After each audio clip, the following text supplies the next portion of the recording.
In the 2 weeks that I was in the United States, which was May 13th through the 28th, notable sustained upper-level flow was hard to come by. The week of May 20th through May 28th was going to start slow in terms of notable severe weather setups, but it was expected that the subtropical jet would strengthen towards the middle of the week.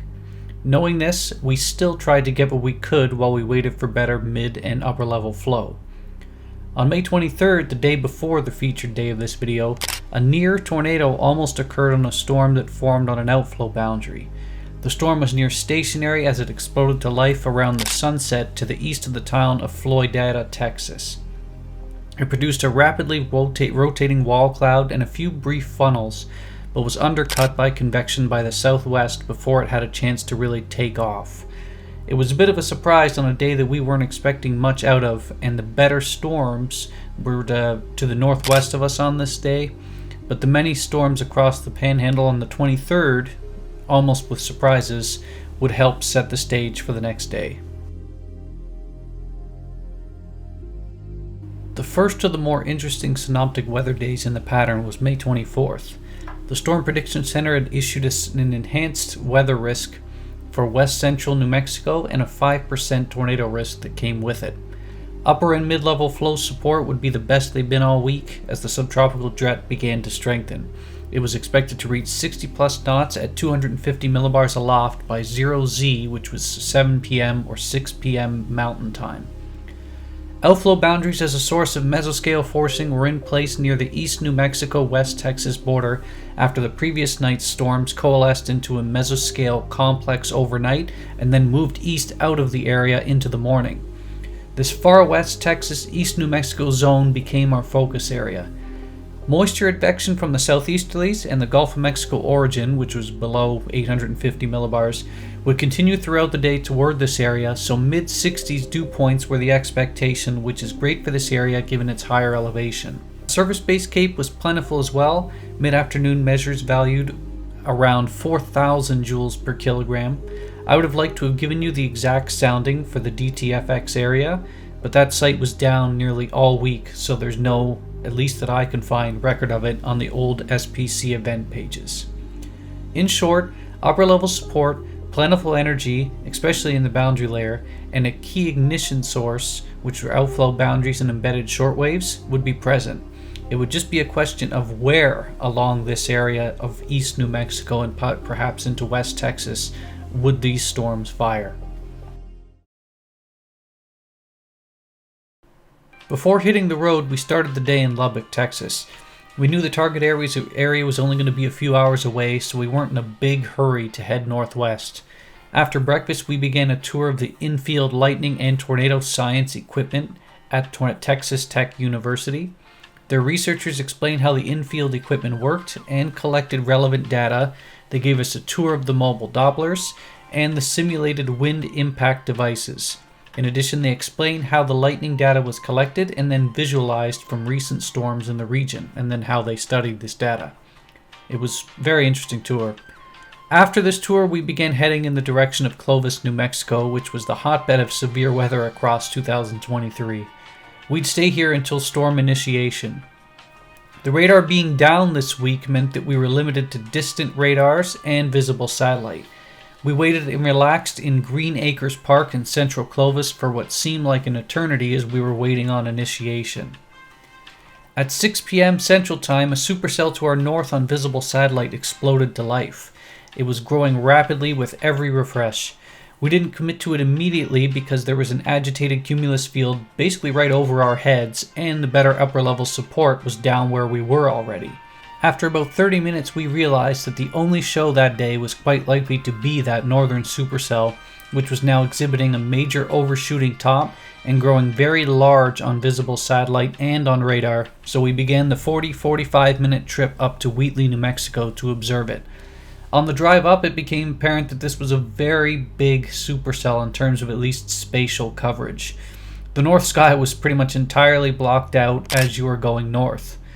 For scale, I'll enclose a picture here. In the picture, there's a windmill farm in the center horizon.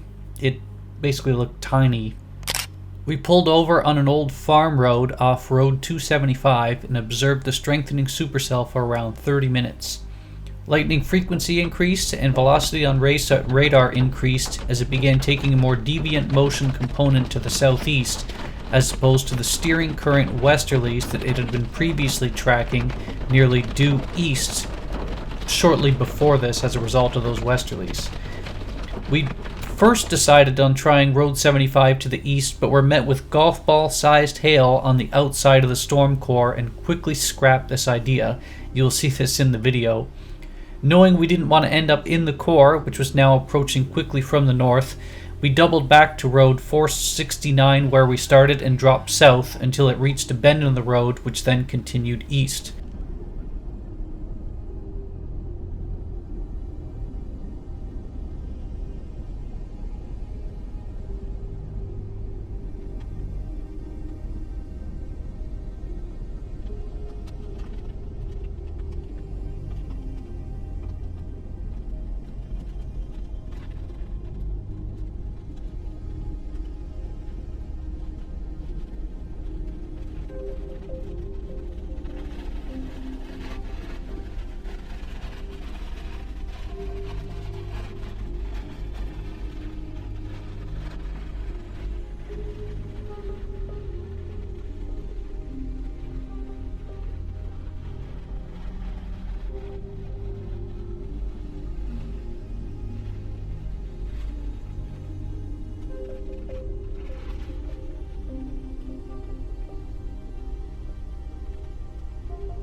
While we waited at this bend in the road, along with a horde of other people here, a wall cloud began to form to our west. This location was where we saw Tornado 1 on the day. It was a brief touchdown, but it had a brief phase with twisting vortices.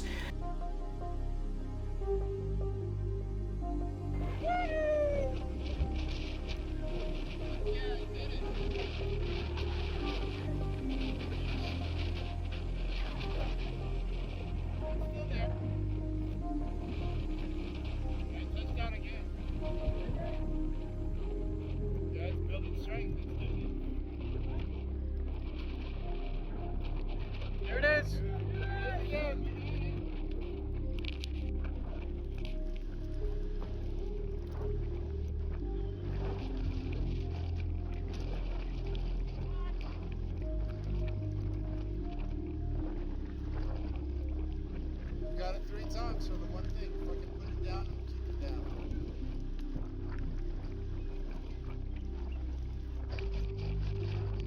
The storm's outer edge had caught up to us minutes later, so we continued east. As we battled a whole bunch of other people on the road at this point too, Tornado 2 would form off to our left facing north.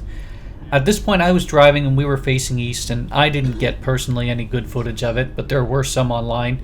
I marked the approximate area it occurred on the map, you'll see it in the video.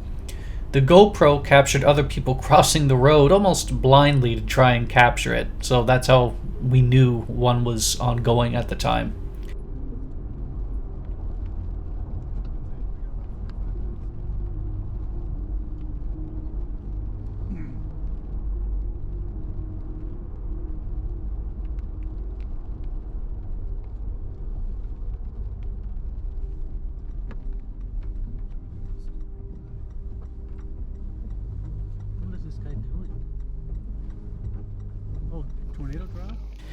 At this point, the Supercell continued to take a further deviant motion shift. It was almost going pretty much due southerly as opposed to east-southeast with the mean flow, so we continued down 209 south toward Clovis.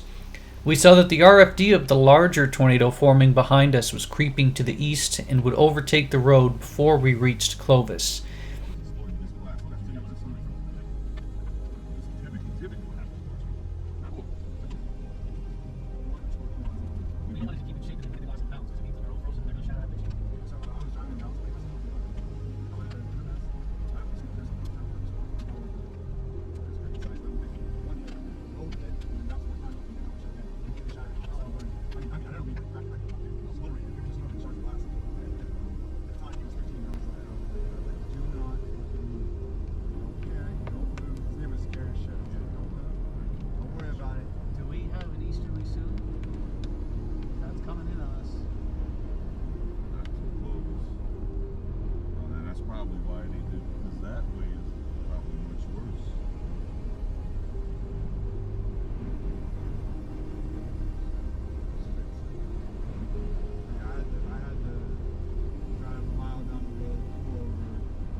After escaping the RFD, we found the Supercell beginning to take incredible mothership structure. This was probably some of the better structure I've seen in a long time, if not ranked highly for me. We stopped for a few photos of it for a few times along the way. The inflow of this storm was probably among the strongest I've ever felt for any storm, and it was relentless. From near sunset to past sunset, no matter how far away or how close we were to it, it was tough keeping your balance when you got out of the car for photos.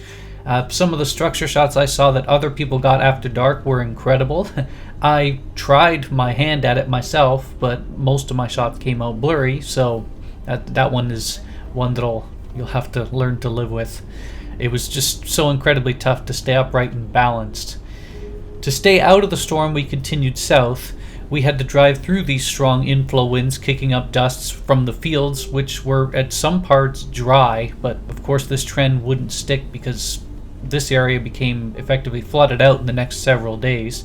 But in doing so, we were treated to a range of colors from both the sunset, the dust, and lightning illuminating the way.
We made one last stop to observe that lightning-lit storm structure that I told you my photos ended up all blurry on, before returning to Lubbock for the night.